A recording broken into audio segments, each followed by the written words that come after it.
আমি আপনি ভালো করে জেনে তারপরে আমি কোরআনুল কারীমের বাকি মানব, তাহলে সে 99% মুসলমান। কত পার্সেন্ট? 0 কোরআনের একটা অক্ষরও যদি আপনি অস্বীকার করেন, আপনি 0% মুসলমান, ঠিক কি না?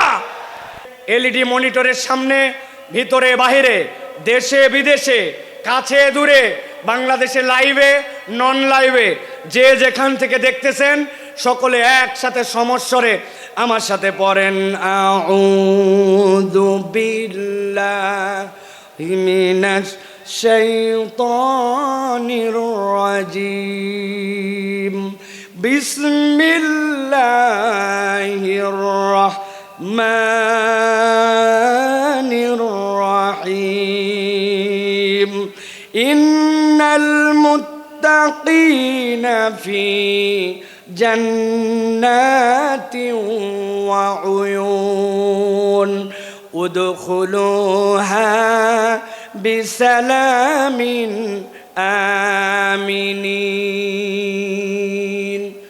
আমার আল্লাহ রাব্বুল আলামিন কিয়ামত পর্যন্ত আগত মানুষের কাছে বার্তা পৌঁছায় দিচ্ছেন।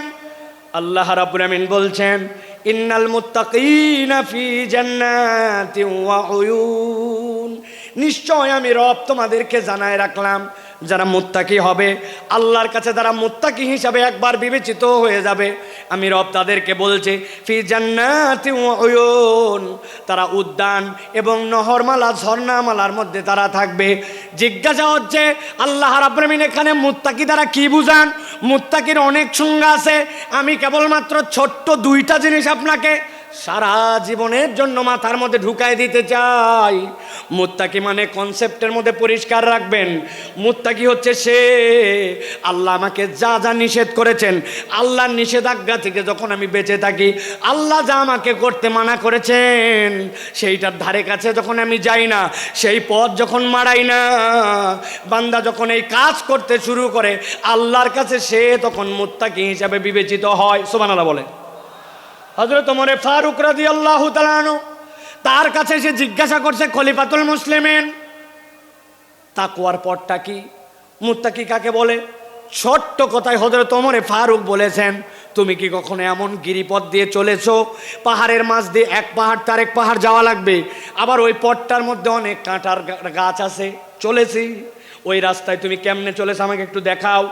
সাহাবী ডেমনস্ট্রেশন করে দেখাচ্ছেন, খলিফাতুল মুসলিমিন আমিরুল মুমিনিন, যখন দেখেছি পাহাড়টা নিচু, আমার মাথা বেঁধে যাবে, মাথাটা নিচু দিছি, আবার যখন দেখছি উঠা লাগবে উঠছি, ডান দিকে ফিরা লাগবে ডানে ফিরছি, বাম দিকে কাত হওয়া লাগবে ফিরছি, আর আমার গায়ের মধ্যে যে কাপড়টা ছিল ওইটা যেন কোনো কাঁটার গাছের মধ্যে আটকায় না যায়, ওই জন্য কাঁটার গাছের মধ্যে আটকানোর থেকে বাঁচার জন্য কাপড়গুলা জড়ো করে করে আমি চলাফেরা করছি। হযরত ওমর ফারুক বলছেন, তুমি তো তাকওয়া বুঝেই ফেলছো, তাকওয়ার পথ তো এইটাই, হালাল হারামের সংমিশ্রণ আছে, আল্লাহর নিষেধাজ্ঞা আছে, অনেক কঠিন, কিন্তু তোমাকে যেহেতু বেরিয়ে যেতে হবে, তুমি বিবেচনা করে করে যখন চলো, এইটাই তোমার জন্য তাকওয়ার পথ। আল্লাহ বলছেন ওই তাকওয়ার পথে চলে যারা মুত্তাকি হবে, ইন্নাল মুত্তাকিনা ফি জান্নাতিন ওয়া উয়ুন, আমি রব্বুল আমিন তাদের জন্য জান্নাত আর তাদের জন্য ঝর্ণা রেখেছি। আল্লাহ ডাক দিয়ে বলবেন, উদখুলুহা বিসালামিন আমিনিন, ওর মধ্যে তোমরা নিরাপত্তার সাথে প্রবেশ করো। আল্লাহ মূলত বোঝাতে চান, আমার বান্দা যে একবার হবে, আমার এতাতকারী যে হবে, আমি তাকে জাহান্নামের জন্য সৃষ্টি করি নাই, আমি তাকে জান্নাত দিতে চাই। সুবহানাল্লাহ। কিন্তু বান্দা মনে মনে চিন্তা করছে, আমার তো গুনাহ খাতার কোনো শেষ নাই, আমি কেমনে বাঁচবো, আমি কেমনে এই পথকে গ্রহণ করব? আল্লাহ রাব্বুল আমিন বলছেন, বান্দা তুই ভয় পাস না, আমি তোর জন্য ঘোষণা করতেছি। রব্বুল আলামিন কোরআনুল কারীমের 5 নম্বর সূরা, সূরা মায়েদা এর 74 নম্বর আয়াতের মধ্যে বলছেন, আফালা ইয়াতুবুনা ইলাল্লাহ ওয়া ইস্তাগফিরুনাহু ওয়া ইস্তাগফিরুনাহু ওয়াল্লাহু গফুর রহিম। আমার আল্লাহ বলতেছেন, এই দুনিয়ার মানুষ ভালো করে বোঝো, আমি রব তোমাকে বললাম, আফালা ইয়াতুবুনা ইলাল্লাহ, তুমি কি আল্লাহর দিকে ফেরত আসবে না? ওয়াস্তাগফিরুনাহু, আর তুমি কি তোমার রবের কাছে ক্ষমা চাইবে না? এটার দ্বারা আল্লাহ কি বুঝাতে চান? তুমি যদি আল্লাহর কাছে ফেরত আসো আর যদি ক্ষমা চাও, আল্লাহ বলছেন আমি রব্বুল আমিন নিজেকে ঘোষণা দিলাম আল্লাহু গফুরুর রহিম, রব তাকে দয়াময় ক্ষমা করার জন্য রেডি আছে। সুবহানাল্লাহ। তাহলে আমাদের কাজ রব্বুল আলামিনের কাছে ফেরত আসা। আল্লাহ অন্য আয়াতে বলতেছেন কুলিয়া ইবাদিয়াল্লাযীনা আসরাফু আলা আনফুসিহিম, কুল, হে নবী আপনি বলে দেন, ইয়া ইবাদিয়া, হে আমার বান্দারা, আল্লাযীনা, যারা, আসরাফু, বাড়াবাড়ি করে ফেলেছো, আলা আনফুসিহিম, নিজেদের অন্তরের উপরে, লা তাকনাতু মির রাহমাতিল্লাহ, তুই তোর রবের দয়া থেকে কখনো ভরসাহীন হয়ে যাস না। ইন্নাহু হুয়াল গফুরুর রহিম, আল্লাহ বলছেন তোর রব নিশ্চয় ক্ষমাকারী আর নিশ্চয় তোর রব রাহিম। আল্লাহ এরপরে বান্দাকে বলছেন ওয়ানিবু ইলা রাব্বিকুম ওয়া আসলিমু লাহু, আল্লাহর কাছে ফেরত আয় আর একবার বল আল্লাহ ভুল হয়ে গেছে, এখন আমি তোমার কাছে আত্মসমর্পণ করলাম। কোন পর্যন্ত ডিউরেশন?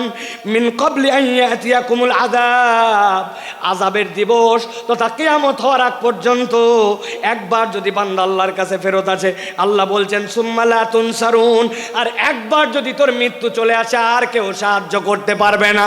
আল্লাহ এই আয়াতগুলো সাক্ষ্য দেয় আল্লাহ বান্দাকে ক্ষমা করে দিতে চান। সুবহানাল্লাহ। এখন আপনাদের কাছে দুইটা প্রশ্ন। এক নম্বরে আল্লাহ রাব্বুল আমিন ক্ষমা করে দিতে চান, আমরা কি ক্ষমা পাইতে চাই? আল্লাহকে আমাকে শোনাতে হবে না, আমাকে শোনাতে হবে না, আমরা কি ক্ষমা পেতে চাই? আল্লাহ রাব্বুল আমিন ক্ষমা করতে চান, পেতে চাই।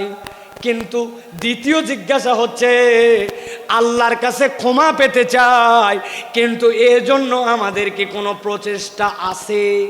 আমি আপনি ভালো করে জেনে তারপরে আমি কোরআনুল কারীমের বাকি মানবো, তাহলে সে 99% মুসলমান। কত পার্সেন্ট? 0 কোরআনের একটা অক্ষরও যদি আপনি অস্বীকার করেন আপনি 0% মুসলমান, ঠিক কি না? আপনি না বলছিলেন আমানতু বিল্লাহি ওয়া মালাইকাতি ওয়া কুতুবিহি, আমি আল্লাহর প্রতি ঈমান আনি, রসুলের প্রতি, কিতাবের মধ্যে যা কিছু আছে সবগুলোর উপর, তাহলে আপনার কি ঈমান আনা হয়েছে? কথা বললেন না, হয়েছে? বাঁচার উপায় কি? আমি একটা বাঁচার উপায় বের করছি, যদি আপনারা জানতে চান তাহলে বলে দিব, বলবো, তবে শর্ত আছে। ফিরি ফিরি বলা যাবে না, যাওয়ার আগে আমার সাথে দেখা করে 50 টাকা করে হাদিয়া দেওয়া লাগবে। রাজি আপনারা? হুজুর খুচরা টাকা নেয়, এটা গাড়ি ভাড়া খালি দিতে পারবো না, এগুলো বললে হবে না। কয় টাকা বলবো? দেখেন, পছন্দ হলে টাকা দিয়েন, না হলে দিয়েন না। এখন থেকে আমরা সিস্টেম করে আল্লাহর কাছে আগেই বলে যাব। আমরা এখন থেকে কালেমাটা একটু সিস্টেম করে বলবো, আমানতু বিল্লাহি ওয়া মালাইকাতিহি ওয়া কিছু কুতুবিহি, অথবা বলবো আমানতু বিল্লাহি ওয়া মালাইকাতিহি ওয়া যদ্দুর বুঝি তদ্দুর কুতুবিহি। তাই তো ফেরেশতা যায় কবরে ধরছে, ধরার পরে বলছে আমি আগেই বলে আসছি, আমি 8 দিনের মাহফিলে বলছিলাম যদ্দুর বুঝি তদ্দুর কুতুবিহি, আন্দাজে আমাকে ধরলে হবে না, বাটাম কি একটাও মাটিতে পড়বে? এই জন্য ভালো করে বোঝেন, ইসলামের বেসিক আপনাকে মেনে নিতে হবে, ওইটা আপনার জন্য ঈমান। তাহলে আমলে সলে কি? আল্লাহ তো ক্ষমা করতে চান। আল্লাহ রাব্বুল আলামিন আমলে সলে নবীকে দিয়ে শিখিয়ে দিয়েছেন। আপনি আপনার জীবনে কিছু কিছু নেক কাজ করতে শুরু করেন। নবীজি বলছেন লিল মুমিনি আলাল মুমিনি সিত্তু খিসাল, একজন মুমিনের জন্য আরেকজন মুমিনের নিম্নতম 6টা দায়িত্ব আছে, আপনি এগুলা পালন করেন।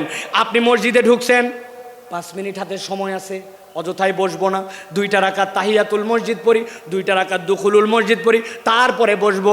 2 রাকাত সময়, 2 মিনিট সময় আছে, সুবহানাল্লাহি বিহামদিহি সুবহানাল্লাহিল আযীম পড়ি, ধান লাগাচ্ছি, আস্তাগফিরুল্লাহ আস্তাগফিরুল্লাহ আস্তাগফিরুল্লাহ। সারাদিনে নিয়ত করছি 100 বার অন্তত দরুদ শরীফ পড়ে ফেলবো। আপনি আপনার আমলগুলা যখন এরকম করে বাড়াতে শুরু করবেন, দেখা হলে সবার আগে সালাম দিব, মানুষকে মসজিদে নেওয়ার জন্য চেষ্টা করব।